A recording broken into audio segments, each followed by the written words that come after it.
Hi guys, எல்லோருக்கும் வணக்கம். எப்பவுமே சந்தோஷமா இருக்க வாழ்க்கையில் தொடர்ந்து முயற்சி செஞ்சுக்கிட்டே இருங்க. நன்றி.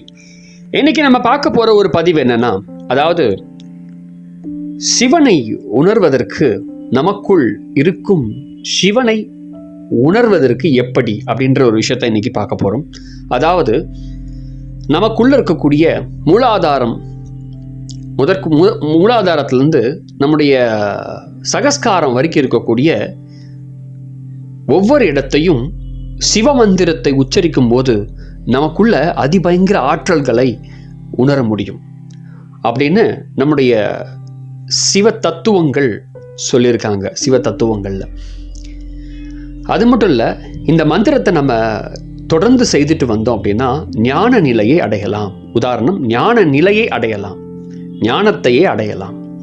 சரி, ஃபர்ஸ்ட் நம்பர் 1, இது எப்படி செய்யணும் அப்படின்னா, காலையில் ஒரு தடவை செய்யலாம், அப்படி இல்லைன்னா மாலையில் ஒரு தடவை செய்யலாம். ஏதாவது ஒரு வேளை நீங்கள் தேர்ந்தெடுத்துக்கலாம், உங்கள் விருப்பம். ஃபர்ஸ்ட் நம்பர் 1, மூலாதாரத்தை கவனிக்கணும். ஃபஸ்ட்டு உட்காரும்போது நம்ம பத்மாசனம், சித்தாசனம், வஜ்ராசனம் ஏதாவது ஒரு ஆசனத்தில் உட்காந்துக்குங்க. உட்காந்துட்டு மூலாதாரத்தை நல்லா கவனிக்கணும். நல்லா ஆழமாக உங்கள் கண்கள் ஃபுல்லாக மூலாதாரத்தில் இருக்கணும். முழு கவனம். அப்படியே கவனத்தை வச்சுக்கிட்டு மனசுக்குள்ள 10 நிமிஷம் சிவாய நம ஓம் சிவ ஓம், சிவாய நம ஓம் சிவ ஓம் மனசுக்குள்ளே சொல்லிக்கிட்டே இருக்கணும். அங்கே அப்படியே சொல்ல சொல்ல சொல்ல அதிர்வு. ஃபஸ்ட்டு மனசுக்குள்ளே 3 தடவை சொல்லிவிட்டு அதுக்கப்புறம் வார்த்தையில் சொல்லிக்கிட்டே இருக்கணும்.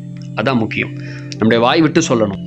வாய் விட்டு சொல்ல சொல்ல அங்கே அந்த இடத்துல அதிர்வை பார்ப்பீங்க. 10 நிமிஷம் மேலே டைம் தேவையில்லை. 10 நிமிஷம் முடிச்சுட்டு சுவாதிஷ்டானத்துக்கு உடனே சுவாதிஷ்டானத்தில் இங் சிங் சிவாய நம, இங் சிங் சிவாய நம, எங் சிங் சிவாய நம அப்படின்னு இந்த மந்திரத்தை 3 தடவை மனசுக்குள்ள சொல்லிட்டு அதுக்கு வாயை திறந்து சுவாதிஷ்டானத்தை நினச்சிக்கிட்டே சொல்லிக்கிட்டே இருக்கணும்.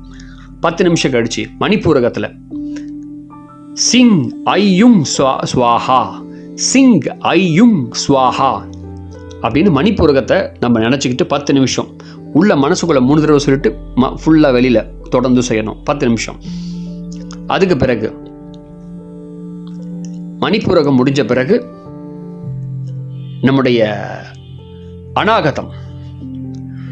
அநாகதத்தில் என்ன சொல்லணும்னா, வங் சிங் சிவாய, வங் சிங் சிவாய மனசுக்குள்ள 3 தடவை சொல்லிட்டு வெளியில் தொடர்ந்து 10 நிமிஷம் சொல்லணும்.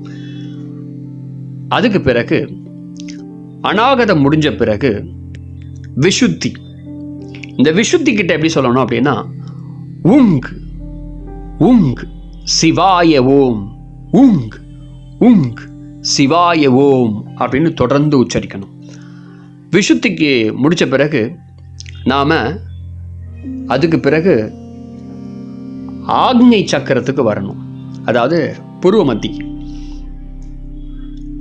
சிங் கங் சிங் சிவாய, சிங் கங் சிங் சிவாய அப்படின்னு சொல்லணும். இதை சொல்லிக்கிட்டே இருந்தீங்க அப்படின்னா திடீர்னு அப்படியே நெருப்பு உள்ள தெரிகிற மாதிரி இருக்கும். அது பல பேருக்கு அனுபவம் ஏற்படும். அதுக்கப்புறம் என்ன பண்ணணும் அப்படின்னா, நம்முடைய சகஸ்கார் தலம், அதாவது நம்முடைய கிரவுன் சக்கரால கவனம் வச்சுட்டு சீமரிங் சீமரியிங் உங் சிவாய உங் அங் நம ஓம், சீமரிங் இங் உங் சிவாய உங் அங் நம ஓம் அப்படின்னு தொடர்ந்து சொன்னோம் அப்படின்னா அதிபயங்கர ஆற்றலை உங்களுடைய மூலாதாரத்துலேருந்து சகஸ்காரம் வரைக்கும் அப்படியே கட்ட கட்ட கட்ட கட்டன்னு எனர்ஜி ஏறிக்கிட்டே இருக்கும். அந்த நேரத்தில் திடீர்னு சில பேருக்கு முதுகுத்தண்டுலேருந்து ஏதோ ஒன்று அப்படியே வளைஞ்சு மேலே ஏறுற மாதிரி உணர்வு ஏற்படும். இதை நீங்கள் குண்டலினின்னு நினச்சிக்கலாம். ஆனால் அது குண்டலினா எதுவும் இல்லை. உடம்புல இருக்கக்கூடிய அந்த சக்தி மேலே அப்படியே எழும்பிக்கிட்டே இருக்கும். ஆனால் பொதுவாக அதை நீங்கள் அந்த உணர்வு ஏற்படும் போது குண்டலினி எழும்புறது அப்படின்னு நீங்கள் நினச்சிப்பீங்க. சரி, அப்படியே நீங்கள் நினச்சிட்டாலும் அது ஒரு சந்தோஷம் தான், நினச்சிக்கலாம். ஆனால் நம்முடைய சித்த புருஷருக்கு என்ன அந்த குண்டலினி அல்ல, அது உள்ளே இருக்கக்கூடிய அந்த சக்தி நேர்கோட்டு தளத்துக்கு நேராக நிற்கும். அதனால் அந்த மாதிரி அனுபவம் ஏற்படும். அப்படி நேராக நின்ன உடனே உடல்லாம் அப்படியே விரைச்சி போய் நிற்கிற மாதிரி நிற்கும். மனம் அப்படியே அங்கேயே காணா போயிடும். இதை இந்த ஒவ்வொரு இடத்துலையும் தளத்துலையும் 10 நிமிஷம் நீங்கள் செய்துட்டு வந்தீங்க அப்படின்னா இதுவரைக்கும் உணராத அற்புதத்தை நீங்கள் உங்களால் உணர முடியும். உங்களுடைய சக்கராஸ்லாம் ஆட்டோமேட்டிக்காக ஆக்டிவேட்டில் இருக்கும். அது ஒருபோதும் இந்த நிறைய பேர் சொல்லுவாங்க அது பிளாக்கேஜ் ஆகிடும், அப்படியே ஆகிடும், இப்படி ஆகிடும், அது மாதிரி ஆக வாய்ப்பே கிடையாது. உங்களால் சிவத்தை உணர முடியும், உங்களுக்குள்ள சிவத்தன்மையை உணர முடியும். அது மட்டும் இல்லாமல் ஞானத்தை ஈஸியாக அடையலாம். அந்த 6 ஆதார சக்கரங்கள் அனைத்தும் சமநிலைக்கு வந்துடும். உங்களுக்குள்ள இருக்கக்கூடிய அந்த சக்தியை முழுமையாக உணர்ந்துருவீங்க. உணர்ந்து எவ்ரிடே ப்ராக்டிஸ் பண்ணுங்க. ஏதாவது ஒரு வேளை மட்டும் பண்ணுங்க, காலையில் இல்லை மாலையில். ஏதாவது ஒரு வேளை 2 வேளை பண்ணாதீங்க. ஏன் 2 வேளை பண்ண வேணாம் சொல்கிறேன்னா, நானும் அதை நான் ஆரம்பத்தில் எக்ஸ்பீரியன்ஸ் பண்ணியிருக்கேன். 2 வேளை செய்தோம் அப்படின்னா உடம்பு பயங்கர உஷ்ணமாயிடும். அதுக்கு பிறகு அந்த உஷ்ணத்தை தாங்க முடியாது. இது ஆக்சுவலி என்னுடைய ஆசான் என்ன சொல்லுவார்னா, இந்த மந்திரங்கள்லாம் நம்ம சொல்லும்போது ஒரு தண்ணியில் உட்காந்துக்கிட்டு சொன்னோம் அப்படின்னா ரொம்ப நல்லது அப்படின்வாங்க. ஏன்னா உடம்புல அது அதிகமான உஷ்ணம் ஏற்படாது, தண்ணியில் உட்காந்து தான் செய்யணும் அப்படின்னு சொல்லுவாங்க. அதனால் ஒரு வேளை மட்டும் செய்யுங்க, அந்த உஷ்ணத்தை நம்ம உடம்பு தாங்காது. அதனால் ஒரு வேளை மட்டும் போதும். டெய்லி ஒரு தடவை பண்ணுங்கள். 10 நிமிஷம் டைம், அவ்வளோதான். கண்களை மூடி செய்தால் போதும், அற்புதமான பலன் உங்களுக்கு கிடைக்கும். அதாவது வேறு எதுவுமே நீங்கள் பண்ண வேண்டிய அவசியம் இல்லை. சிவனை விரும்புபவர்கள், யாரெல்லாம் சிவனை ரொம்ப லவ் பண்ணுறீங்களோ அவங்களுக்கு அற்புதமான ஒரு மந்திரங்கள் இதெல்லாம் கண்டிப்பாக பண்ணுங்கள். சீக்கிரமாக உங்களுக்குள்ள சிவனை நீங்கள் பார்க்கலாம். உங்களுக்குள்ள அருவமாக சிவ தரிசனம் உங்களுக்கு கிடைக்கும். உங்கள் ஒளியாக உங்களுக்குள்ள அவர் தரிசனத்தை தருவார். உங்களுக்குள்ளே இருக்கக்கூடிய சிவனை பார்ப்பார். சிவன் எப்படி தனக்குள்ளே இருக்கும் சிவனை தரிசித்தாரோ அதே போல் உங்களுக்குள்ளே இருக்கக்கூடிய அந்த சிவனை நீங்கள் பார்க்கலாம். ஜடா முடியுடன் உங்களுக்கு தரிசனத்தை தருவார். அவர் எப்படி இருக்கிறதை நீங்கள் ஒரு முறை ருசித்துத்தான் பாருங்கள். So thank you very much. So இந்த வீடியோ பிடிச்சிருந்தா மறக்காமல் கமெண்ட் பண்ணுங்கள், நிறைய பேருக்கு வீடியோவை ஷேர் பண்ணுங்கள், அவங்களும் அதை ஃபாலோ பண்ணட்டும். சக்கரங்கள் சமநிலைக்கு வரும். ஏன்னா நான் ஆரம்பத்துலலாம் இதுதான் ப்ராக்டிஸ் பண்ணுவேன்.